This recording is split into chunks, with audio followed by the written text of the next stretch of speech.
वानप्रस्थ आश्रम में पहुंच करके वानप्रस्थ आश्रम का पालन करना, फिर उस आश्रम से निवृत्त होने के बाद तब संन्यास आश्रम में प्रवेश करके ब्रह्म का चिंतन करना। इस प्रकार प्रवृत्ति मार्ग से चलने वाले और निवृत्ति मार्ग से चलने, तो सुखदेव जी तो निवृत्ति मार्गी थे, वो प्रवृत्ति मार्ग में गए ही नहीं। न उनका यज्ञोपवीत हुआ, न वेदाध्ययन के लिए गुरुकुल गए, न कोई कर्म न कोई कर्मकांड, सबसे मुक्त होकर परमहंस आत्मचिंतन करते हुए सुखदेव भगवान वन में चले गए। निवृत्त मार्गी, संसार को पकड़ा ही नहीं, इसलिए छोड़ने की जरूरत नहीं पड़ी। छोड़ने की जरूरत उसको पड़ती है जो पकड़ता है, और जब पकड़ा ही नहीं तो छोड़ने की क्या जरूरत।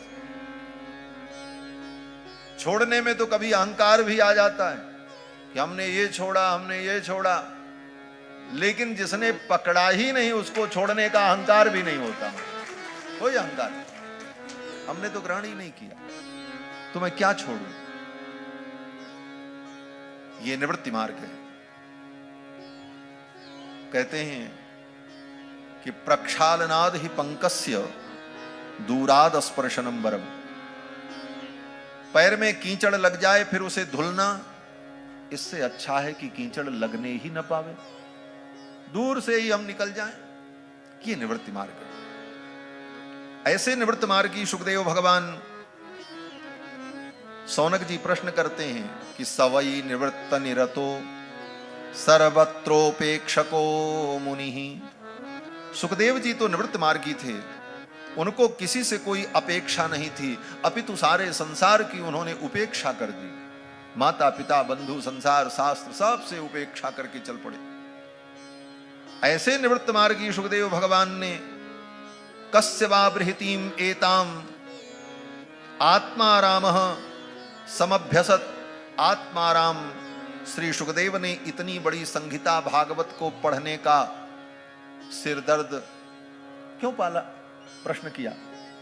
जब परमहंस ही थे सुखदेव जी, यज्ञोपवीत संस्कार के बाद गुरुकुल में जाकर वेद का अध्ययन करना यह विधि है, लेकिन सुखदेव जी ने यज्ञोपवीत संस्कार भी नहीं होने दिया, गुरुकुल में भी नहीं गए, न वेद पढ़ने का श्रम किया। बोले क्या करेंगे, अंत में सब छोड़ करके भगवान का ही चिंतन करना है तो पहले ही छोड़ दो साहब, सब छोड़ दिया। बोले ऐसे सुखदेव जी महाराज इतनी बड़ी संहिता भागवत को पढ़ने का उन्होंने श्रम क्यों किया, 18,000 श्लोक पढ़ने का श्रम किया। तो सूत जी कहते हैं कि आत्मा रामश्च मुनयो निर्ग्रंथा अप्युरुक्रमे कुर्वन्त्य हेतुकीं भक्तिम इत्थं भूत गुणो हरिः। जो आत्माराम मुनि हैं, जिनके जीवन में कोई ग्रंथि नहीं है, निर्ग्रंथाः, जिनके जीवन में कोई ग्रंथ नहीं है, कोई गांठ नहीं है, ऐसे निर्ग्रंथ पुरुष भी इस ग्रंथ का चिंतन करते हैं, भागवत का चिंतन। निर्ग्रंथाः, निर्ग्रंथा का मतलब सुखदेव जी महाराज के जीवन में कोई ग्रंथ नहीं है। ग्रंथ का मतलब होता है गांठ, ग्रंथि जिसको कहा जाता है। सुखदेव जी ने अपने जीवन में किसी ग्रंथ को आश्रय नहीं दिया, कोई गांठ उनके जीवन में नहीं लगी। बच्चा जब पैदा होता है तो उसकी नाभि को बांध दिया जाता है, नाल को, एक गांठ लगती।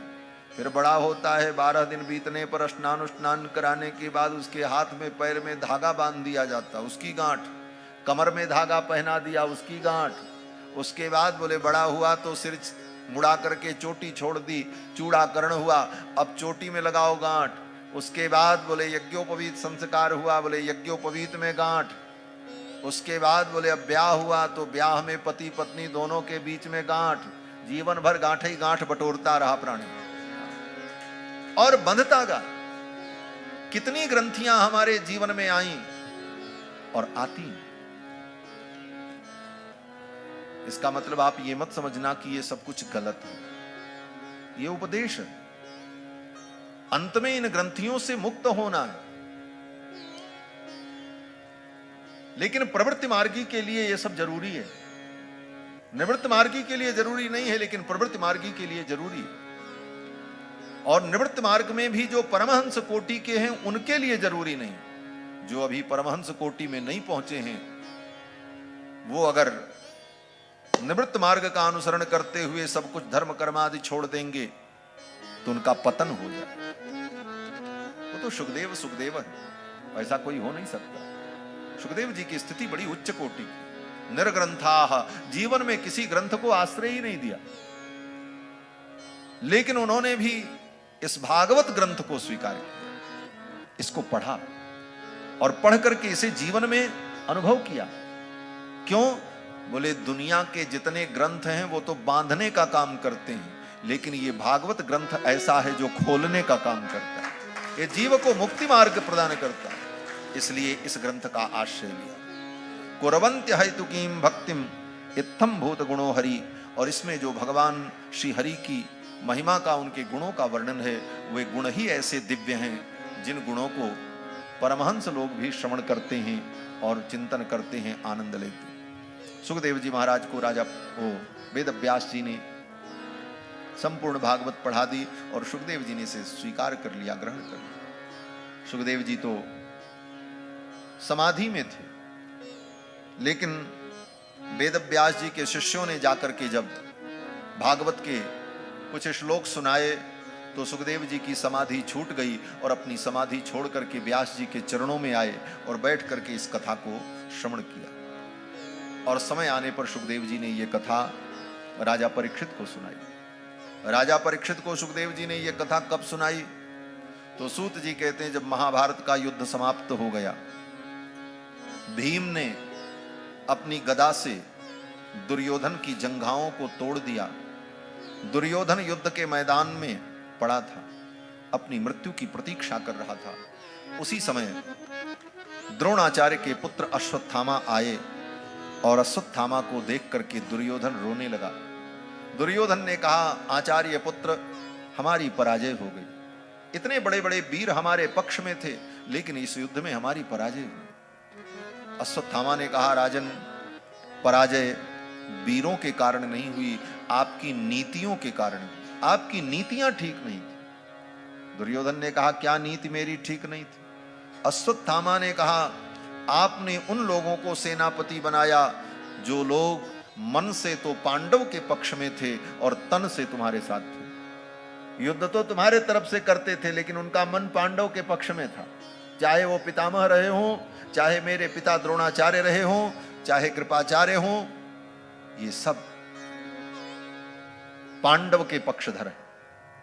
हृदय से सब पांडव के पक्ष में थे, लेकिन मजबूरी में आपके साथ ये युद्ध कर रहे थे, इसलिए आपकी पराजय। अगर आप मुझे अपना सेनापति बनाते तो आज ये विजय आपको प्राप्त हुई होती। अश्वत्थामा को बड़ी लालसा थी कि इस महाभारत युद्ध में मुझे सेनापति बनने का एक बार अवसर मिले, क्योंकि ये युद्ध बड़ा ऐतिहासिक युद्ध है। इसमें एक बार मैं सेनापति बनूं तो मेरा गौरव होगा, लेकिन अश्वत्थामा को सेनापति बनने का मौका नहीं मिला। अंत में दुर्योधन ने कहा, अब तो सेना भी समाप्त हो गई है, मैं तुम्हें क्या सेनापति बनाऊं? अश्वत्थामा ने कहा, अभी कुछ नहीं बिगड़ा है। 2 सैनिक बचे हुए हैं, एक कृपाचार्य और एक कृतवर्मा, और आप राजा हो और मैं सेनापति। हम 4 आदमी मिलकर के उन 5 पांडव को जीत सकते हैं। दुर्योधन ने कहा, ऐसा नहीं होगा। अश्वत्थामा ने कहा, आज आप मुझे सेनापति घोषित कर दो, मैं प्रतिज्ञा करता हूं कल सूर्योदय के पहले 5 पांडव का मस्तक काट करके आपके चरणों में रख दूंगा। दुर्योधन ने सोचा, चलो ये भी करके देख लेते हैं। दुर्योधन ने अपने शरीर के बहते हुए रक्त को लेकर अश्वत्थामा के मस्तक पर लगाया और कहा, जाओ, मैंने सेनापति नियुक्त किया। अश्वत्थामा ने कृपाचार्य और कृतवर्मा से कहा कि अब आप दोनों मेरे अधीन हैं, क्योंकि मैं सेनापति हूं, आप सैनिक, और मैं जो आज्ञा कर रहा हूं इसका पालन करो। कृपाचार्य कृतवर्मा ने कहा, ठीक है। अश्वत्थामा ने कहा, चलो मेरे साथ। अश्वत्थामा कृपाचार्य और कृतवर्मा को लेकर पांडव के शिविर में आए। उस समय पांडव अपने शिविर में थे। द्रौपदी के 5 पुत्र सो रहे थे। आज उनकी मृत्यु आने वाली थी, और भगवान श्री कृष्ण को सब कुछ पता था। भगवान कृष्ण ने सोचा अश्वत्थामा पांडव का वध करने के लिए आ रहा है, लेकिन आज 5 पांडव की मृत्यु नहीं है, आज तो द्रौपदी के 5 पुत्रों की मृत्यु है। आज तो इनकी आयु पूर्ण होने वाली है, और अगर पांडव शिविर में रहेंगे तो द्रौपदी के 5 पुत्रों की आयु पूर्ण नहीं होगी। अश्वत्थामा उन्हें मार नहीं पाएगा, लेकिन अश्वत्थामा के द्वारा आज द्रौपदी के 5 पुत्रों की मृत्यु तय है। इस प्रारब्ध को, इस विधि के विधान को सत्य करने के लिए भगवान ने ऐसी लीला की। द्रौपदी को लेकर और 5 पांडव को लेकर शिविर से बाहर भगवान चले गए। भगवान ने कहा चलो आज चांदनी रात बड़ी सुंदर है, चलो घूमने चलते हैं। 5 पांडव को लेकर भगवान चले गए, साथ में द्रौपदी भी गई। अश्वत्थामा आया और शिविर में प्रवेश करने लगा, तब तक काल पुरुष प्रकट हो गए। काल पुरुष ने कहा कहां जा रहे हो? अश्वत्थामा ने कहा पांडव का वध करने में आया हूं। काल पुरुष ने कहा ये 5 आज मेरे आहार हैं, मैं इनका भक्षण करने के लिए आया हूं, मैं काल पुरुष हूं। अश्वत्थामा ने कहा मैंने भी प्रतिज्ञा की है इनके वध की, मेरी प्रतिज्ञा कैसे पूर्ण होगी? काल ने कहा हम दोनों की प्रतिज्ञा पूर्ण होगी, तुम मुझे प्रसन्न कर लो, फिर मैं तुम्हें अधिकृत कर देता हूं इस कार्य के लिए। और फिर अश्वत्थामा ने टूटे हुए धनुष और बाण के टुकड़ों को बटोरकर समिधा तैयार की और उसमें अग्नि की प्रतिष्ठा करके अश्वत्थामा ने आहुतियां दी और काल पुरुष को प्रसन्न किया। काल पुरुष ने कहा जाओ और मेरे प्रतिनिधि बनकर के इन 5 का तुम वध करो। लेकिन इन 5 का, वो 5 कौन हैं? वो द्रौपदी के 5 पुत्र हैं कि 5 पांडव हैं? अश्वत्थामा अभी भी भ्रम में है। अश्वत्थामा को तो लग रहा मैं 5 पांडव को मारने जा रहा हूं, काल ने मुझे प्रतिनिधि बना दिया। लेकिन अश्वत्थामा जब प्रवेश करता है शिविर में, अश्वत्थामा को समझ में नहीं आया। अश्वत्थामा को लगा पांडव सो रहे हैं। 5 पुत्रों को मार करके उनका सिर काट कर एक कपड़े में बांध करके अश्वत्थामा लेकर के चल पड़ा। लोग भागने लगे। शिविर से भागने का जो प्रयास कर रहे थे उनको कृपाचार्य और कृतवर्मा ने मृत्यु के घाट उतार दिया। और अश्वत्थामा द्रौपदी के 5 पुत्रों के सिर को लेकर के आया, दुर्योधन को दिखाया। दुर्योधन ने जब ठीक से देखा तो पहचान लिया। दुर्योधन ने कहा हा हंत, आचार्य पुत्र, तुमने ये अनर्थ कर दिया। ये द्रौपदी के पुत्र हैं, यही तो मेरे कौरव वंश के बीज थे, इन्हीं से आगे ये वंश चलता, इनको भी तुमने समाप्त कर दिया। आज दुर्योधन को बड़ी पीड़ा हुई, लेकिन अब तो 5 मर चुके थे। दुर्योधन बहुत दुखी हुआ, रोने लगा।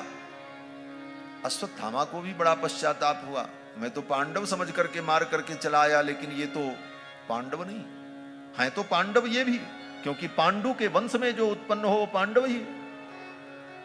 लेकिन जिसको पांडव समझ करके मारने गया था अश्वत्थामा, उनको नहीं मार पाया। भगवान जिसकी रक्षा करें, ये पांडव भगवान के प्राण हैं। मम प्राणा ही पांडवा, भगवान कहते हैं ये पांडव मेरे प्राण हैं। और जो भगवान के प्राण हैं, भगवान को अत्यंत प्रिय हैं, उनको कौन मार सकते? इधर तो ये सब हुआ। भगवान जब शिविर में आए पांडवों को लेकर, द्रौपदी ने देखा उसके 5 पुत्र मरे पड़े, सिर गायब और धड़ रखा। क्या दृश्य रहा होगा? द्रौपदी चीत्कार करके रो पड़ी। अर्जुन प्रतिज्ञा करके चल पड़े, मैं उस दुष्ट को पकड़ करके लाऊंगा और देवी आप जो दंड दोगी वो दंड उसे दिया जाएगा। अर्जुन चल पड़े, भगवान भी साथ में चले और जाकर के अश्वत्थामा को पकड़ लिया और पकड़ करके ले आए। यही भगवान की लीला है। द्रौपदी भगवान की परम भक्ता, लेकिन भगवान के रहते हुए द्रौपदी के 5 पुत्र मारे गए। भगवान साथ में, लेकिन प्रारब्ध का विधान यही था। जिसके साथ भगवान हो और उसके 5 पुत्र मारे जाए। आज की कोई स्त्री होती और भगवान की इतनी भक्ति करती और भगवान उसके साथ रहते, और उसके 5 बेटे मारे जाते तो वो स्त्री भगवान को पकड़ती और कहती, तुम किस बात के भगवान हो भाई, तुम इतना नहीं कर सके, मेरे बेटों को नहीं बचा सके, मैं तुम्हारी भक्ति करते करते इस दशा को पहुंच गई, और तुम सर्वज्ञ होकर के, सर्वविद होकर के मेरे 5 पुत्रों को भी नहीं बचा सके, तो तुम्हारी भक्ति करने का फल क्या है? भाड़ में जाए ऐसी भक्ति। लेकिन धन्य है द्रौपदी कि 5 पुत्रों की हत्या हो गई, लेकिन भगवान को दोष नहीं दिया। दूसरा कोई होता तो यही कहता, महाराज इतनी भक्ति हमने की, इतना भगवान का भजन किया और ये फल मिला। प्रारब्ध का विधान अटल है, और चाहे भक्त हो, चाहे अभक्त हो, चाहे ज्ञानी हो, चाहे अज्ञानी हो, प्रारब्ध का भोग सबको भोगना पड़ता है। हमारे श्री वैष्णव सिद्धांत में भी कहते हैं, प्रारब्धम परिभुज्य कर्म सकलम प्रक्षीण कर्मांतरः। प्रारब्ध को भोग करके ही समाप्त करना पड़े, इसलिए बड़े बड़े ज्ञानियों को भी अपना प्रारब्ध भोगना पड़ता है। वो प्रारब्ध आ जाएगा तो भोगना पड़ेगा। वाल्मीकि रामायण में तो भगवान श्री राम लक्ष्मण से कहते हैं, लक्ष्मण जब प्रारब्ध विपरीत आ जाता है तो बड़े बड़े ज्ञानी, बड़े बड़े तपस्वी उत्सृज्य नियमास्तीव्रान भ्रश्यन्ते काममन्युभिः, बड़े बड़े ऋषि मुनि महात्मा भी, जिनको सब कुछ ज्ञान है, पाप क्या है, पुण्य क्या है, अधर्म क्या है, धर्म क्या है, लेकिन जब उनका प्रारब्ध विपरीत आ जाता है तो अपने कठोर नियमों का वो त्याग करके वे भी मार्ग से विचलित हो जाते हैं, मार्ग से भटक जाते हैं। क्यों भटक जाते? बोले उनका प्रारब्ध उनको भटका देता है। उनकी गलती नहीं है, वो प्रारब्ध का खेल है। दैवेनाभिप्रचोदितः, भगवान श्री राम कहते हैं दैव, प्रारब्ध इतना प्रबल हो जाता है कि उत्सृज्य नियमास्तीव्रान भष्यन्ते काममन्युभिः ऋषयोप्युग्र तपसो दैवेनाभिप्रचोदितः। वे बड़े बड़े महर्षि भी उस प्रारब्ध के वशीभूत हो जाते। तो प्रारब्ध तो बड़ा अकाट्य है, प्रारब्ध तो भोगना ही पड़ता। द्रौपदी के सामने जब ला करके अश्वत्थामा को खड़ा किया अर्जुन ने, अश्वत्थामा रस्सी में बंधे हुए थे, अर्जुन ने उनको बांध रखा था। अश्वत्थामा को जब द्रौपदी ने देखा तो द्रौपदी का रोना बंद हो गया, और दोनों हाथों को जोड़ करके द्रौपदी ने अश्वत्थामा को प्रणाम किया। जिसने 5 बेटों को मारा, उस अश्वत्थामा को द्रौपदी ने प्रणाम किया, और प्रणाम करते हुए द्रौपदी ने अर्जुन की ओर देखा और कहा, आप इन्हें छोड़ दो, क्यों आपने इनको बांध रखा है? मुच्यता मुच्यतामेष, मुच्यता मुच्यतामेष, इनको छोड़ दो, छोड़ दो। क्यों छोड़ दें? तो द्रौपदी कहती है, ब्राह्मणो नितराम गुरु, ये ब्राह्मण है और गुरु के पुत्र हैं, और आपने इनको बांध रखा है। अर्जुन ने कहा, देवी यही वो हत्यारा है जिसने आपके 5 पुत्रों को मारा है। लेकिन द्रौपदी अर्जुन के इन वचनों पर ध्यान नहीं देती। द्रौपदी कहती हैं, आर्यपुत्र सरहस्यो धनुर्वेदस्स विसर्गोपसंयमः अस्त्रग्रामश्च भवता शिक्षितो यदनुग्रहात् स एष भगवान द्रोण प्रजारूपेण वर्तते। अर्जुन कहते हैं ये आपके पुत्रों का हत्यारा है, और द्रौपदी कहती है, हे आर्यपुत्र, आपने समस्त विद्याओं को, अस्त्र शस्त्रों को जिन गुरु की कृपा से प्राप्त किया है, वे गुरु द्रोणाचार्य कहीं गए नहीं हैं। वे गुरु द्रोणाचार्य पुत्र के रूप में आपके सामने खड़े हैं। स एष भगवान द्रोण, ये द्रोणाचार्य हैं। लोगों ने कहा, द्रौपदी तुम ठीक से देख लो, ये द्रोणाचार्य नहीं है, ये द्रोणाचार्य के पुत्र हैं। द्रौपदी ने कहा, हाँ मैं देख रही हूं, स एष भगवान द्रोण, लेकिन किम रूपेण? बोले प्रजा रूपेण वर्तते। भगवान द्रोणाचार्य ही पुत्र के रूप में खड़े हैं, क्योंकि आत्मा वही जायते पुत्र, आत्मा ही पुत्र के रूप में होती है।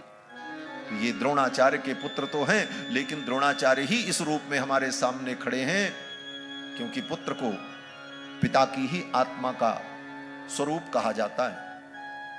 इसलिए इनसे आपने समस्त विद्याएं प्राप्त की और आप इनको मारने की बात करते, आप इन्हें छोड़ दो। द्रौपदी की इस धर्म निष्ठा को देखकर भगवान प्रसन्न हो गए। ऐसी विषम परिस्थिति में भी जो धर्म का पालन करे वो धर्मात्मा। अश्वत्थामा ने गलत किया, अश्वत्थामा ने अपराध किया, लेकिन द्रौपदी, बोले द्रौपदी अपने धर्म का पालन करती। द्रौपदी कहती ये ब्राह्मण है, ये वध के योग्य नहीं है, इन्हें तो छोड़ दो, ये तो प्रणाम करने के योग्य हैं, सम्मान के योग्य हैं। तब तक भीम आ गए और भीम ने कहा अर्जुन इसे मत छोड़ना, अगर तुम छोड़ोगे तो मैं मार दूंगा। द्रौपदी दौड़ पड़ी और द्रौपदी ने कहा नहीं नहीं मैं मारने नहीं दूंगी। भीम ने कहा मैं मारूंगा। अब तो महाराज द्रौपदी और भीम में छिड़ गई। भगवान को बीच में आना पड़ा, भगवान वहीं खड़े थे। निशम्य भीम गदितम, भीम की वाणी को सुनकर के, द्रौपद्याश्च, द्रौपदी की वाणी को सुनकर के, चतुर्भुज, भगवान चतुर्भुज हो गए। निशम्य भीम गदितम द्रौपद्याश्च चतुर्भुज, भीम की वाणी को और द्रौपदी की वाणी को सुनकर के भगवान ने चतुर्भुज रूप धारण कर लिया। क्यों चतुर्भुज रूप धारण कर लिया? बोले भगवान ने सोचा ये दोनों लड़ जाएंगे तो इनको छुड़ाना पड़ेगा, तो मैं इनको संभालूं कि इनको संभालूं, इसलिए दो भुजाओं से भगवान ने द्रौपदी को संभाला और दो भुजाओं से भीम को संभाला। द्रौपद्याश्च चतुर्भुजा, चतुर्भुज रूप धारण करके भगवान ने दोनों को अलग किया और कहा आलोक्य वदनम सख्युर इदमाह हसन्निव। हंसते हुए भगवान ने अर्जुन की ओर देखा और कहा अर्जुन, जो द्रौपदी कहती हैं ये ठीक कहती है। ब्रह्म बंधुर्न हंतव्यः, अगर कोई जाति मात्र का भी ब्राह्मण हो, भले वो कर्महीन हो, फिर भी उसको मृत्युदंड नहीं देना चाहिए। क्यों? बोले जाति तो ब्राह्मण की है। जैसे गाय बड़ी दुष्ट हो, गाय सबको मारती हो, एक पाव भी दूध न देती हो, कितनों को घायल करके हाथ पैर तोड़ चुकी हो, तो क्या वो गाय वध के योग्य होती है? उसका वध किया जा सकता है? बोले कदापि नहीं। वो भले गाय दुष्ट है, लेकिन आप मारोगे तो गौ हत्या लगेगी ही लगेगी। उसी प्रकार कोई ब्राह्मण, भले वो शास्त्र का ज्ञान नहीं रखता, पतित ही है, लेकिन जाति तो ब्राह्मण की। इसलिए ब्रह्म बंधुर न हंतव्य, ब्रह्म बंधु भी है तो वो मारने के योग्य नहीं। ये द्रौपदी कहती है और ये शास्त्र का वचन है। तब तक भीम का चेहरा उतर गया। भगवान ने द्रौपदी का पक्ष लिया, मेरा पक्ष नहीं लिया। तब तक भगवान बोल पड़े आतताई बधारहण। भीम ने जो कहा है यह भी ठीक है, आतताई का वध कर देना चाहिए। ये आतताई, आतताई बधारहण। आतताई किसको कहते हैं? बोले 6 काम जो करे उसको आतताई कहा जाता है। अग्निदो गर्दश्चैव धनहारी च सुप्तः, किसी के घर में आग लगा दे उसको आतताई कहते हैं। गर्दह, गर माने विष, किसी को धोखे से जहर पिला दे उसको आतताई कहते हैं। धनहारी, चुपके से किसी का धन चुरा ले उसको आतताई कहते हैं। सुप्तहा, सोते हुए व्यक्ति की हत्या कर दे उसको आतताई कहते हैं। और बालक की हत्या करे उसको आतताई कहते हैं। और स्त्री की जो हत्या करे उसको आतताई कहते हैं। और ये 6 प्रकार के आतताई, इनका एक ही दंड है, इनका वध कर देना चाहिए। आतताई बधारहण सडईते ह्याततायिनः, ये 6 प्रकार के आतताई होते हैं। इसने सोते हुए की हत्या की है इसलिए आतताई है, और बालकों की हत्या की इसलिए आतताई है, इसलिए इसे मार देना चाहिए। भगवान ने कहा भीम भी ठीक कहते हैं। और ये दोनों बातें जो द्रौपदी कह रही हैं और भीम कह रहे हैं, ये दोनों वचन मेरे ही हैं। भगवान कहते हैं इन दोनों वचनों को शास्त्र में मैंने ही कहा है। मयैव उभयाम नातम, भगवान कहते हैं मयैव, मेरे द्वारा ही ये दोनों वचन, उभयम आमनातम, आमनातम माने पुराणेषु शास्त्रेषु, आमनातम विहितम विदितम कथितम, इन वचनों को मैंने ही शास्त्र में कहा है। इसलिए हे अर्जुन, अब तुमको निर्णय लेना है, मेरे ये दोनों वचन सार्थक हो जाएं, और ऐसा निर्णय हो जिस निर्णय से तुम्हारी भी प्रतिज्ञा पूर्ण हो जाए, और प्रियम च भीमसेनस्य, और भीमसेन को भी अच्छा लगे, पांचाल्या मह्यमेव च, और पांचाली द्रौपदी को भी प्रिय लगे, और मेरे भी अनुकूल हो। अर्जुन तुम ऐसा निर्णय करो। भगवान ने अर्जुन के ऊपर छोड़ दिया। अर्जुन ने विचार किया, ब्राह्मण होने के कारण ये मारने के योग्य नहीं है, और आतताई होने के कारण मारने के योग्य। अब एक ही व्यक्ति को मारें भी और ना मारें, दोनों कैसे संभव होगा? तब अर्जुन ने रास्ता निकाला। अर्जुन ने विचार किया, किसी सम्मानित व्यक्ति का अपमान कर दिया जाए तो वो उसके लिए मृत्यु के बराबर होता है। गीता में भगवान ने कहा है कि संभावितस्य चा कीर्तिर्मरणादतिरिच्यते, किसी सम्मानित व्यक्ति की कीर्ति नष्ट हो जाए तो समझो उसका मरण हो गया। तो अर्जुन ने क्या किया, अश्वत्थामा के मस्तक में जो मणि थी उसको निकाल लिया, तलवार से काट करके निकाला। सहमूर्धजम, वो मणि यहां पर थी बालों के बीच में। लोग कहते हैं वो अश्वत्थामा के मस्तक में मणि थी, तो मस्तक में यहां मणि नहीं थी जहां तिलक लगाया जाता, यहां पे थी। मणिम जहार मूर्धन्यम द्विजस्य सहमूर्धजम। श्री सूत जी महाराज कहते हैं मणिम जहार, उस मणि को अर्जुन ने निकाल लिया। और कैसे? बोले द्विजस्य सहमूर्धजम, अश्वत्थामा के मस्तक के जो बाल थे उस बाल के सहित काट करके निकाला। सहमूर्धजम, मूर्धजम माने केशम, केश को मूर्धज कहा जाता है, माने मूर्धा माने सिर में जो पैदा होता है उसको मूर्धज कहते हैं, अर्थात बाल। तो बाल के सहित काट करके निकाल लिया। अश्वत्थामा तेजहीन हो गया, अश्वत्थामा को भगा दिया, बोले चले जाओ। जीवन दान दे दिया, यही ब्रह्म बंधुर न हंतव्य वचन सार्थक हो गया। और मणि निकाल करके अपमानित कर दिया, यही दंड हो गया। अर्जुन के इस निर्णय से भगवान बड़े प्रसन्न हुए, लेकिन आगे जाने पर अश्वत्थामा ने फिर दूसरी गलती की। भगवान ने जब छोड़ दिया तो जाते जाते अश्वत्थामा ने द्रौपदी को, अभिमन्यु की विधवा पत्नी उत्तरा के गर्भ पर ब्रह्मास्त्र छोड़ दिया। अभिमन्यु की विधवा पत्नी उत्तरा गर्भवती थी, और उनके गर्भ में जो बालक है वही पांडव वंश का बीज था। ब्रह्मास्त्र आया, उत्तरा के गर्भ में भयंकर ज्वाला उत्पन्न हो गई। भगवान द्वारिका आने की तैयारी कर रहे थे। ज्यों ही भगवान रथ पर बैठने चले तब तक उत्तरा दौड़ी दौड़ी आई और भगवान के चरणों को पकड़ लिया।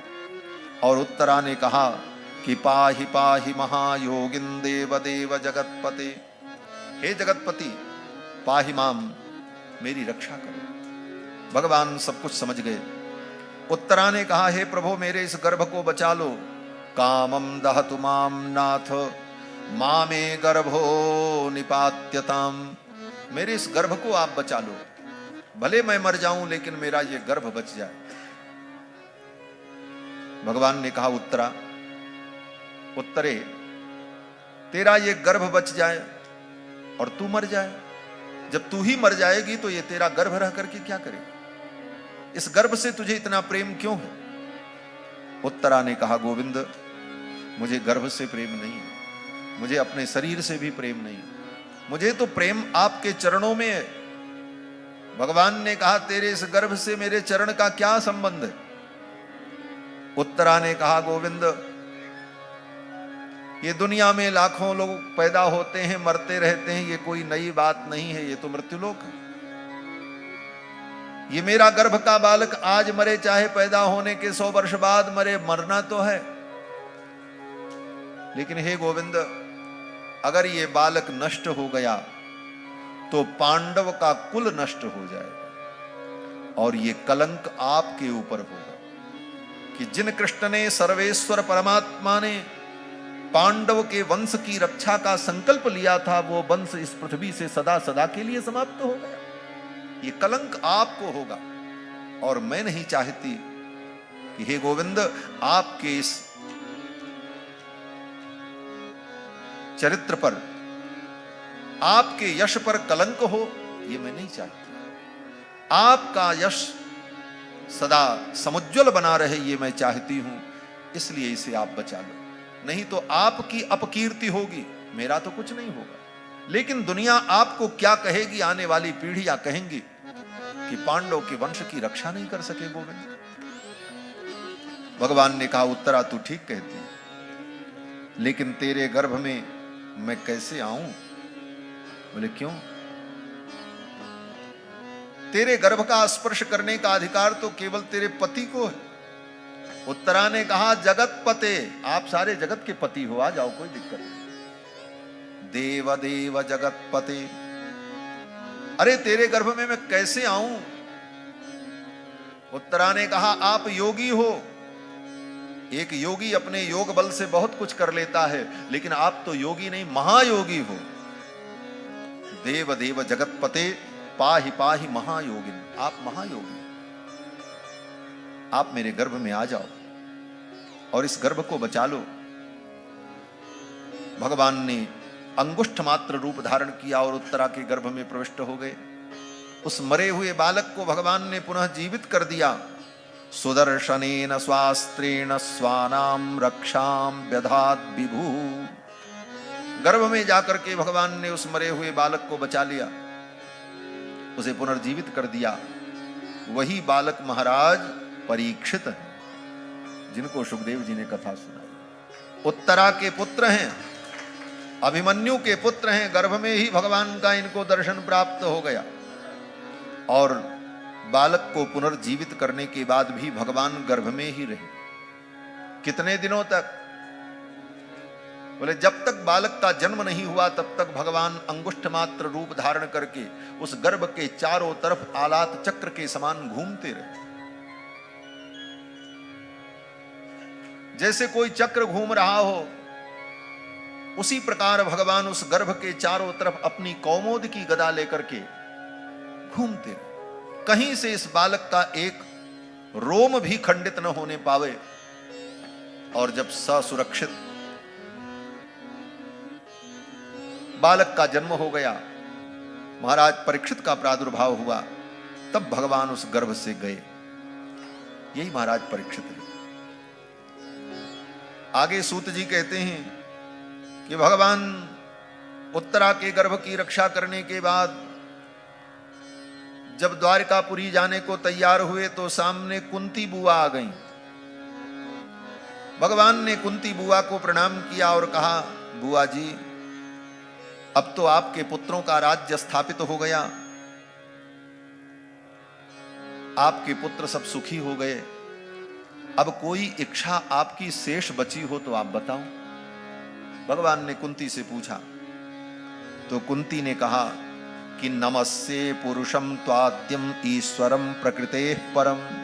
हे प्रभु, आप आदि पुरुष हैं, प्रकृति से परे हैं, अलक्ष्यम सर्वभूतानाम, आप समस्त भूतों से अलक्ष्य हैं, अंतर बहिरवस्थितम, आप सब जगह अंदर बाहर विद्यमान हैं, अंतर बहिश्च तत्सर्वं व्याप्य नारायण स्थितः।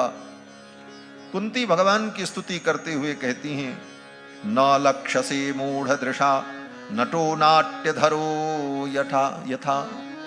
कुंती कहती हैं, प्रभु, जो अज्ञानी प्राणी हैं वो आपको नहीं समझ पाते और आपको साधारण मानव समझ लेते, लेकिन आप तो नाट्य कर रहे हो, लीला कर रहे हो, ये सब आपका नाटक है। तथा परमहंसानाम मुनीनाम अमलात्मनाम भक्ति योग विधानार्थम कतम पश्येम हि स्त्रियः। और आपकी ये जो लीला है, आप प्रकट होकर के ये देवकी नंदन बनकर, फिर यशोदानंदन बनकर वृंदावन में, मथुरा में, द्वारिका में आपने जो ये विविध लीलाएं की, इन लीलाओं का एक उद्देश्य केवल है, बस। बहुत बड़ी बात कहती कुंती, क्या उद्देश्य है इन लीलाओं का? कंस का वध करना, अगासुर बकासुर धेनुकासुर को मारना? कुंती कहती नहीं, तथा परमहंसानाम मुनीनाम अमलात्मनाम, जो बड़े बड़े परमहंस हैं, मुनि हैं, अमलात्मा, महात्मा, विमलात्मा हैं, भक्ति योग विधानार्थम, उनके भक्ति योग का विधान करने के लिए आप अवतार लेते हो और लीला करते हो। अगर आप लीला नहीं करोगे तो ये परमहंस क्या गाएंगे, किसका चिंतन करेंगे?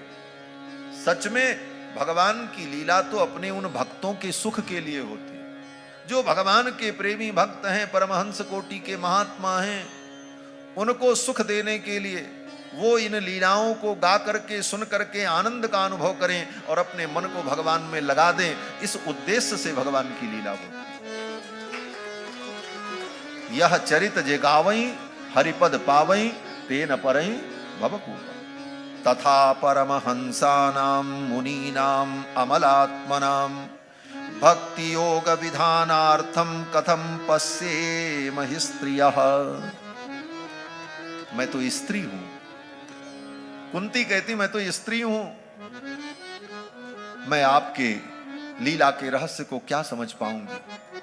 लेकिन हे पुरुषोत्तम, मैं इतना जानती हूं, आप कृष्ण हो और लीला करते हुए आप वासुदेव बने, वसुदेव के पुत्र बने, देवकी नंदन बने और नंद नंदन बने, और नंद नंदन बन करके आपने नंद गांव में, गोकुल में, वृंदावन में सबको आनंदित किया, इसलिए आप गोविंद बने। एक ही श्लोक में इतने भाव को समाहित किया है कुंती ने कि कृष्णाय, आप तो कृष्ण हो, इतने सुंदर हो, मनोहर हो कि सबको आप अपने तरफ खींच लेते हो, इसलिए कृष्ण हो। कर्षतीति कृष्ण, जो कर्षण कर ले। वासुदेवाय, आप वसुदेव के पुत्र बन गए, इसलिए वासुदेवाय। वासुदेव का दूसरा भी अर्थ होता है, जो कण कण में वास करता है उसको वासुदेव कहते हैं। वासनात् वासुदेवस्य वासितं भुवनत्रयम् सर्वभूत निवासोसी वासुदेव नमोस्तुते। वासुदेव शब्द का यही अर्थ गोस्वामी तुलसीदास जी ने भी किया। 12 अक्षर मंत्र पुनि जपहि सहित अनुराग वासुदेव पद पंकरुह दंपति मन अति लाग। और भगत वचल प्रभु कृपा निधाना विश्ववास प्रगटे भगवान। ये विश्ववास शब्द के द्वारा वासुदेव शब्द की व्याख्या हो गई। तो कृष्णाय वासुदेवाय देवकी नंदनाय च, आप देवकी नंदन हो। नंद गोप कुमाराय, और नंद गोप के कुमार आप बने, और वृंदावन में गोवर्धन पर्वत को धारण करके आप गोविंद बने। गोविंदाय नमो नमः। नमः पंकजनाभाय नमः पंकजमालिने नमः पंकजनेत्राय नमस्ते पंकजांघ्रये। हे पंकज नयन, हे पंकज नाभ, हे पंकज मालिन, आपको मैं प्रणाम करती हूं। और रही बात मांगने की, तो कुंती कहती, हे प्रभु, अगर आप देना चाहते हो तो आप यही दे दो कि मेरे जीवन में विपत्तियां आती रहे। मैं आपसे विपत्ति मांगती हूं। विपदः सन्तु नः सस्वत् तत्र तत्र जगद्गुरु। एक बात ध्यान देना, भक्त भगवान के बहुत हुए। कुछ भक्त हुए जिन्होंने भगवान से कुछ मांगा, किसी ने अपनी विपत्तियों का निराकरण मांगा। कुछ भक्त ऐसे हुए जिन्होंने भगवान से कुछ नहीं मांगा, लेकिन विपत्ति किसी ने नहीं मांगी। एकमात्र कुंती ही ऐसी भक्ता हैं जिन्होंने भगवान से विपत्ति मांगा। आज तक के इतिहास में किसी ने विपत्ति नहीं मांगा। दुख की निवृत्ति तो सबने मांगी। जिनको बहुत ज्ञान हो गया उन्होंने दुख की निवृत्ति भी नहीं मांगी, उन्होंने भगवान से कुछ नहीं मांगा। लेकिन डायरेक्ट दुख को ही मांग ले, ऐसा भक्त आज तक कोई नहीं। कुंती, और कुंती की दृष्टि क्या है? क्यों ऐसा कहती है कुंती? तो कुंती कहती है, प्रभु, ये विपत्तियों का बहुत बड़ा महत्व है हमारे जीवन में। क्या महत्व है महाराज? आज ये उल्टी गंगा बह रही है, विपत्ति का भी महत्व होता है। कुंती कहती, हाँ महाराज, मैं जानती हूं इसका महत्व। क्या महत्व है विपत्तियों का? तो कुंती कहती, ये विपत्तियां व्यक्ति को ऐसी दृष्टि प्रदान करती हैं कि उस दृष्टि से आपका दर्शन होने लगता है।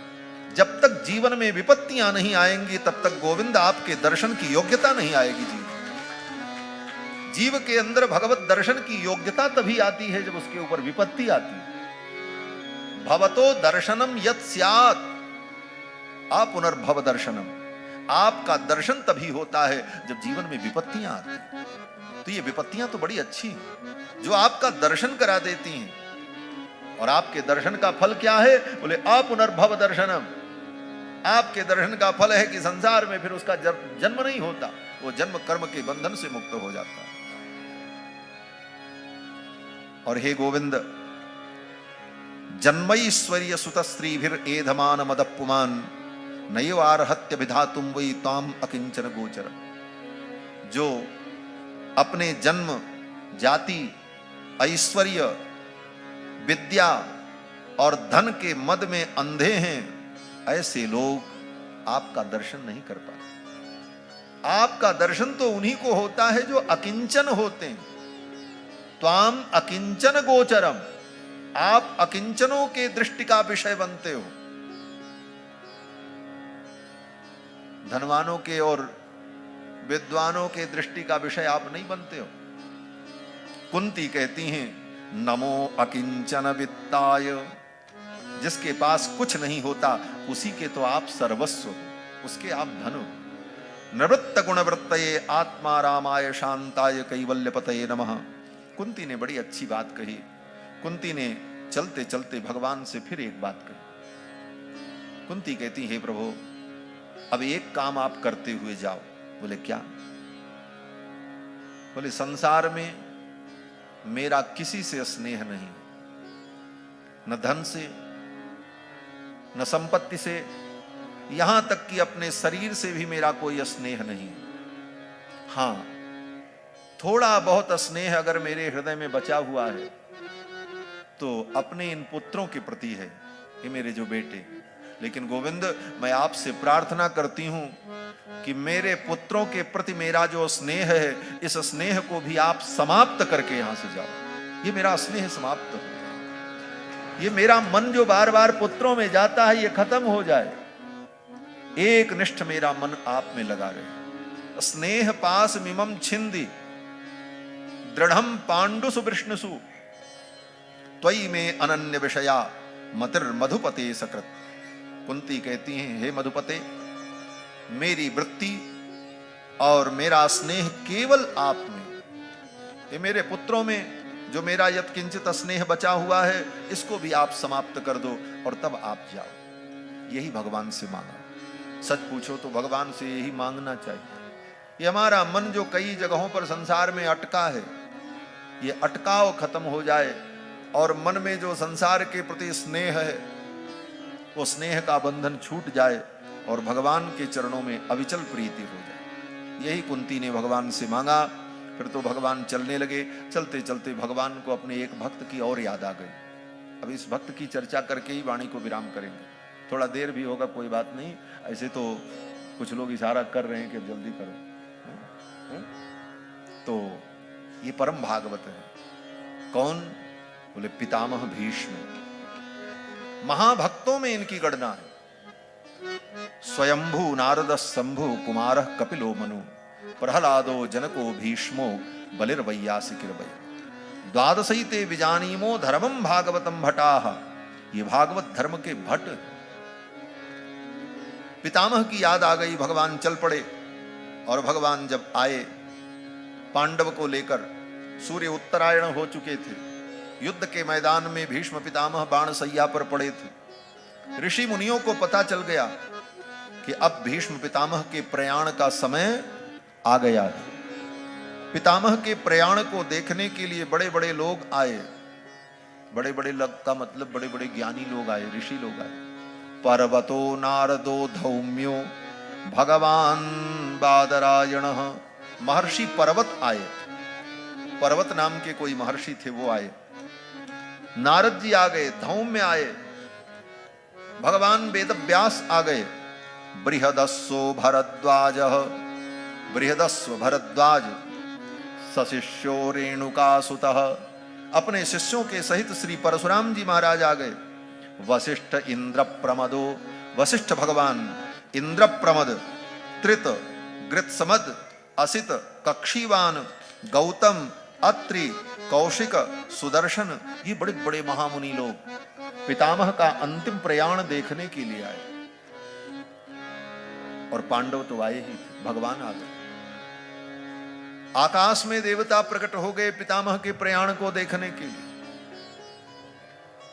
क्यों? बोले ये अद्भुत प्रयाण है, ऐसी मृत्यु सबको नहीं मिलती।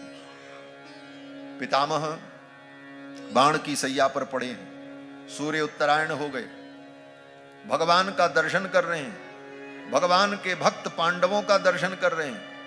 मुख से भगवान के 1000 नाम का उच्चारण किया पितामह ने, सहस्त्र नाम का, और तब प्राणों का त्याग कर रहे हैं। ये साधारण मृत्यु नहीं। पितामह के सामने भगवान जब आए तो पितामह ने आंख खोली, भगवान की ओर देखा और फिर युधिष्ठिर की ओर देखा, और पितामह ने कहा, युधिष्ठिर, जिसको तुम अपने मामा का बेटा समझते हो, यम मन्यसे मातुलेयम, युधिष्ठिर के सगे मामा के बेटे हैं भगवान। वसुदेव और कुंती ये भाई बहन, वसुदेव के पुत्र भगवान, कुंती के पुत्र युधिष्ठिर, तो ममेरे फुफेरे भाई हैं, भाई बहन। पितामह कहते हैं यम मन्यसे मातुलेयम, जिसको तुम अपने मामा का बेटा समझते हो। प्रियम, भीम की ओर देखा और कहा, भीम, जिसको तुम अपना प्रिय समझते हो। अर्जुन की ओर देखा और कहा, मित्रम, यम मन्यसे मातुलेयम प्रियम मित्रम सुहृत्तमम। नकुल और सहदेव की ओर देखा और पितामह ने कहा, जिसको तुम अपना सुहृद समझते हो। अकरो सचिवम दूतम, जिसको तुमने अपना सचिव बनाया, दूत बनाया, सारथी बनाया, और ये बने तुम्हारे लिए, इन्होंने तुम्हारे लिए सब कुछ किया। लेकिन हे पांडव, हे धर्मराज, इस भ्रम में मत रहना कि ये केवल तुम्हारे हैं। पितामह कहते हैं, इस भ्रम में मत रहना कि ये केवल तुम्हारे हैं, तुम्हारे मामा के बेटे हैं इसलिए तुम्हारे ही हैं और ये किसी के नहीं हैं। धर्मराज, ये सर्वात्मा है, सर्वात्मनः समदृशो, ये समदर्शी हैं, ये समदृष्टि रखते हैं। ये केवल तुम्हारे ही नहीं है, ये सकल प्राणियों की आत्मा है। सर्वात्मनः, ये सबकी आत्मा, ये तुमको ही प्रिय नहीं है, ये सबको प्रिय है। तुम ही इनको प्रिय हो ऐसी बात नहीं है, इनको सब प्रिय है। पितामह ने पांडवों की ओर देखा और कहा, तत्कृतम मति वैषम्यम निरवध्यस्य न क्वचित। इनके अंदर मति वैषम्य नहीं है। प्रमाण, पितामह कहते हैं, अगर इनके अंदर मति वैषम्य होता, ये समदर्शी न होते, तो आज मेरे ऊपर कृपा करने के लिए स्वयं चल करके यहां ना आते। मेरे ऊपर इन्होंने कृपा की, जबकि मैंने इनके लिए कुछ नहीं किया। इन्होंने मुझसे कहा, पितामह, आप एक बार खड़े हो जाओ धृतराष्ट्र के दरबार में और आप कह दो पांडव को 5 गांव दे दिए जाएं। आपकी बात टालने की हिम्मत दुर्योधन में भी नहीं है और धृतराष्ट्र में भी नहीं। ये महाभारत टल जाएगा। पितामह कहते, मैंने कृष्ण की एक बात भी नहीं मनवाई, उनकी एक इच्छा को भी मैं पूर्ण नहीं कर सका, और तो और मैंने कोई सेवा भी नहीं की। उल्टे महाभारत में मैंने इनके ऊपर बाणों की वर्षा की। और पितामह ने जो बाण चलाए हैं भगवान के ऊपर, अद्भुत वर्णन उसका है महाराज। पितामह ने कहा, हे द्वारकाधीश, हे कृष्ण, बड़े बड़े भक्तों ने आपकी बड़ी विविध पूजा की होगी, षोडशोपचार, सहस्रोपचार, अनंतोपचार से, लेकिन आज इस युद्ध के मैदान में मैं अपने बाणों से आपकी पूजा करूंगा। क्या पूजा? 100 बाण चलाए पितामह ने भगवान के चरणों में और कहा, यही जो है पुष्पांजलि और ध्यान है मेरा। उसके बाद पितामह ने सैकड़ों बाण चलाए अर्जुन के रथ के अगल बगल जितने सैनिक थे उनके सिर धड़ से अलग हो गए, खून की धारा उछल पड़ी और भगवान गोविंद के ऊपर पड़ी। कृष्ण का पूरा शरीर खून से लथपथ हो गया। भगवान ने कहा यही मेरा अभिषेक है। दुग्ध से पंचामृत से तो बड़े बड़े लोग आपका अभिषेक करते हैं, मेरा अभिषेक तो यही है। और उसके बाद पितामह ने ऐसे बाण चलाए कि कुरुक्षेत्र की धरती से गुबार उठा और वो सारी धूल भगवान के ऊपर पड़ गई। रक्त से भीगे हुए शरीर पर पीले रंग की धूल जब जाकर के चिपक गई तो लग रहा था जैसे किसी ने सुनहले रंग का पीतांबर धारण करा दिया। बोले यही मेरा वस्त्र समर्पण है। 108 बाण चलाए और भगवान गोविंद के वक्ष में आकर के खटखट लगते चले गए क्रमबद्ध। भीष्म पितामह साधारण वीर थोड़ी।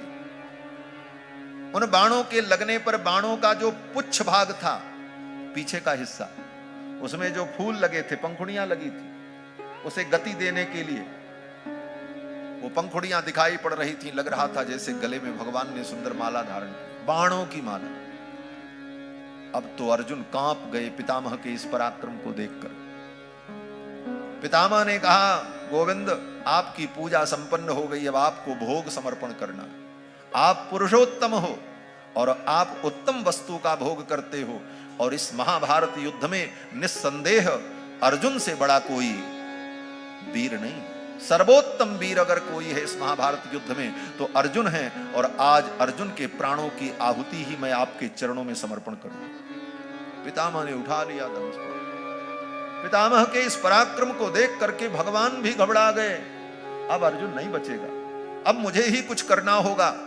घोड़े की लगाम छोड़ करके भगवान रथ से कूद पड़े और टूटे हुए रथ के पहिए को लिया और पितामह की ओर दौड़ पड़े मार। इस दृश्य को देखकर पितामह ने अपना धनुष बाण रख दिया। कहा गोविंद मेरी पूजा संपन्न हो गई। मेरी प्रतिज्ञा थी मैं आपको शस्त्र धारण करा दूं, और आपने शस्त्र धारण कर लिया। आज इन सारी लीलाओं का स्मरण करते हुए पितामह भगवान की स्तुति करते हैं। 11 श्लोकों में पुष्पिताग्रा छंद में पितामह ने भगवान की स्तुति की है। यहां पर पितामह कहते हैं हे भगवान आपने अपनी प्रतिज्ञा छोड़ दी। स्वनिगमम अपहाय मत प्रतिज्ञामृतमधिकर्तुम। मेरी प्रतिज्ञा को सत्य करने के लिए अब आप लुतो रथस्थः, रथ से आप कूद गए। धृत रथ चरणु, रथ के चरण को अर्थात रथ के पहिए को लेकर आप मुझे मारने के लिए दौड़े। हंतुमिभं गतोत्तरीयः, आपका पीतांबर आपके कंधे से लटक गया। पृथ्वी पर वो घिसट रहा था पीतांबर आपका, लेकिन आपको अपने पीतांबर की संहार नहीं थी। मानो भूदेवी आपके पीतांबर को पकड़ करके कह रही थी गोविंद रुक जाओ। आपकी अगर प्रतिज्ञा चली गई तो समुद्र अपनी सीमा का त्याग कर देगा, सूर्य ठंडा पड़ जाएगा, चंद्रमा ज्वालामुखी बन जाएगा। आप सर्वेश्वर हैं और आप अपनी प्रतिज्ञा का त्याग कर रहे हैं। लेकिन मानो पृथ्वी की प्रार्थना को भी आज आप सुनने को तैयार नहीं थे। पीतांबर नीचे गिर पड़ा और आप रथ के पहिए को लेकर के मुझे मारने के लिए दौड़े। वो दृश्य मुझे आज भी याद है। भगवान कहते हैं हे गोविंद आपके चरणों में मेरी मति लग जाए। सभवतु में भगवान गतिर्मुकुंदः, हे मुकुंद आप ही मेरी गति। किसी भक्त ने कहा पितामह को यही लीला क्यों प्यारी लगी। भगवान पितामह को मारने के लिए रथ का पहिया लेकर के दौड़े। ये दृश्य पितामह को प्रिय क्यों लगा। भगवान के तो और भी रूप हैं, लेकिन ये रूप क्यों प्रिय लगा। तो पितामह मानो कहते हैं भगवान ऐसे तो आप परम सुंदर हो। त्रिभुवन कमनम तमाल वर्णम रविकर गौरवांबरम दधाने। त्रिभुवन कमनीय आपका स्वरूप है, तमाल वर्ण है। रविकर गौरवांबरम दधाने, सूर्य के जो कर हैं अर्थात किरण, उसकी आभा को भी लज्जित करने वाले पीतांबर को धारण करने वाले हे गोविंद। जब आप रथ के पहिए को लेकर के मुझे मारने के लिए दौड़े, उस समय आपकी दृष्टि में मैं था, आपकी बुद्धि में मैं था, आपके विचार में मैं था, आपकी गति में मैं था, आपकी मति में मैं था। उन हजारों वीरों के बीच में आप केवल मुझे देख रहे थे और सबको ढकेलते हुए मेरी तरफ बढ़ते हुए आ रहे थे। आपकी बुद्धि में, मति में, गति में, क्रिया में, विचार में केवल मैं ही मैं था। गोविंद, वो रूप आज भी मुझे याद है। भगवान के उस स्वरूप का स्मरण करते हुए पितामह ने अंतिम सांस ली, और पितामह ने जब अंतिम सांस ली, सूत जी कहते हैं कृष्ण एवं भगवती मनोवाग दृष्टि वृत्ति भी। भगवान कृष्ण में अपने मन को, अपनी वाणी को और अपनी दृष्टि को लगाकर आत्मन्यात्मानमावेश, अपनी आत्मा को भगवान में आवेशित करके सोंत श्वास उपारमत, अंतिम सांस लिया पितामह। कुछ ही क्षण के लिए पूरे ब्रह्मांड में शांति व्याप्त हो गई और अगले क्षण ही देवताओं ने पुष्प वृष्टि की, जय जयकार की। पितामह को परम धाम की प्राप्ति। पितामह बाण की सैया पर इतने दिनों पड़े थे, प्रतीक्षा कर रहे थे सूर्य उत्तरायण हो जाए तब मैं अपने प्राणों का त्याग करूं। उत्तरायण की क्या जरूरत थी? बोले उत्तरायण की जरूरत इसलिए थी कि सूर्य उत्तरायण होने पर जब प्राण त्यागता है व्यक्ति तो उसे उत्तम लोक की प्राप्ति होती। लेकिन भगवान के भक्त के लिए यह नियम नहीं। भगवान का भक्त तो चाहे उत्तरायण में मरे चाहे दक्षिणायन में मरे, वो तो भगवान की कृपा से उत्तम गति को प्राप्त करता है।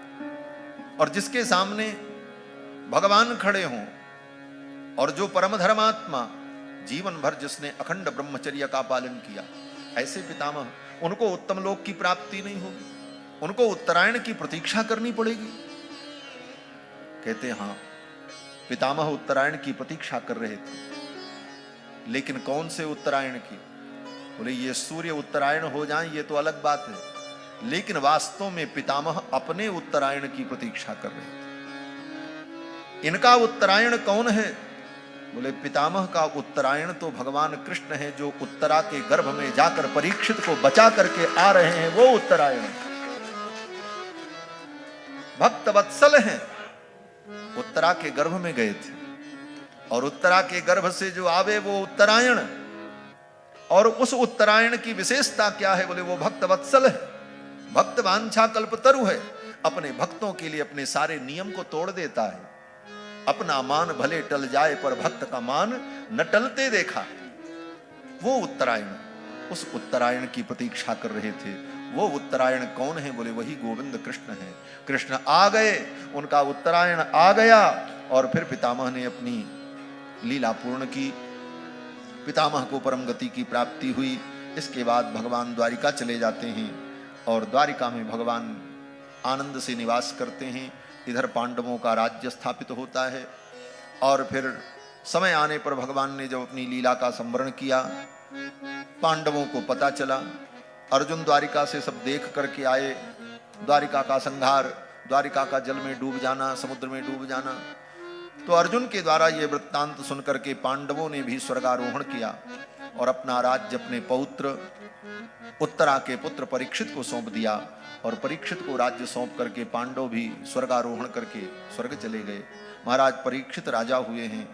परीक्षित जब राजा हुए तो इन्होंने दिग्विजय किया, 3 अश्वमेध यज्ञ किया और दिग्विजय के क्रम में कलयुग को जीत लिया।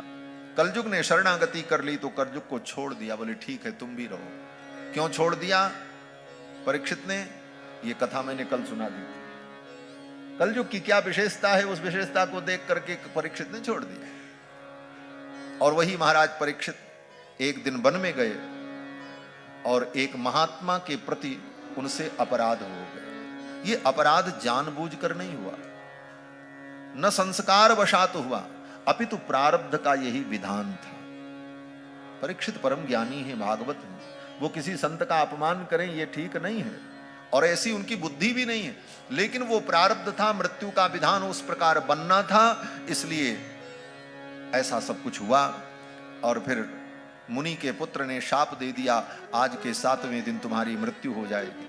परीक्षित को जब पता चला तो परीक्षित ने अपना राज्य अपने पुत्र जन्मेजय को दे दिया और सब कुछ छोड़ करके गंगा के तट पर आ गए। महाराज परीक्षित जब गंगा के तट पर आए तो वहीं सुखदेव भगवान भी कहीं से घूमते घूमते आ गए। तत्रा भवत भगवान व्यासपुत्रो यदृक्षया गामटमानो नपेक्षः अलक्षलिंगो निजलाभतुष्टो वृतश्च बालैरवधूत वेशः। अवधूत वेश धारण किए हुए परमहंस सुखदेव भगवान का आगमन हुआ।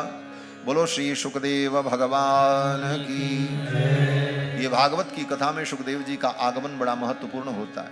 अब सुखदेव जी आ गए, क्यों बोले अब आगे की कथा सुखदेव जी ही सुनाएंगे और हम लोग सुखदेव के मुख से इस कथा को सुनेंगे, क्योंकि कथा तो सुख मुखाद अमृत द्रव संयुतम।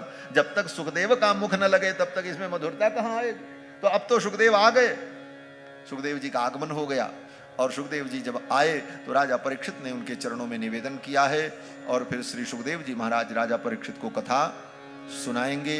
आगे सुखदेव जी क्या सुनाएंगे और उनके वर्णन का क्रम क्या है, इसका चिंतन हम लोग कल की कथा में करेंगे।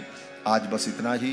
बोलो श्री सीतारामचंद्र भगवान की जय, श्री राधा कृष्ण भगवान की जय, श्री गोविंद भगवान की जय। जय जय श्री राधे श्याम। जय जय राधा रमण गिरधारी, गिरधारी श्याम बनवारी। जय जय राधा रमण गिरधारी, गिरधारी श्याम बनवारी। ओ गिरधारी श्याम बनवारी, गिरधारी श्याम बनवारी। ओ गिरधारी श्याम बनवारी, गिरधारी श्याम बनवारी। जय जय राधा रमण गिरधारी, गिरधारी श्याम बनवारी। जय जय राधा रमण गिरधारी, गिरधारी श्याम बनवारी। जय जय राधा रमण गिरधारी, गिरधारी श्याम बनवारी। जय जय राधा रमण गिरधारी, गिरधारी श्याम बनवारी। ओ गिरधारी श्याम बनवारी, गिरधारी श्याम बनवारी। ओ गिरधारी श्याम बनवारी, गिरधारी श्याम बनवारी। आरती अति पावन पुराण की, धर्म भक्ति विज्ञान खान की। आरती अति पावन पुराण की, धर्म भक्ति विज्ञान खान की। महापुराण भागवत निर्मल, सुगम कवि दलित निगम कल्प फल। परमानंद सुधारस में कर, लीला रति रस रस निधान की। आरती अति पावन पुराण की, धर्म भक्ति विज्ञान खान की। कलिमल मथलित ताप निवारणी, जन्म मृत्युमय भव भय हारिणी। सेवत सतत सकल सुख कारणी, सुमहो सती हरि चरित गान की। आरती अति पावन पुराण की, धर्म भक्ति विज्ञान खान की। विषय विलास विमोह विनाशनी, विमल विराग विवेक विकासनी। भगवत तत्व रहस्य प्रकाशनी, परम ज्योति परम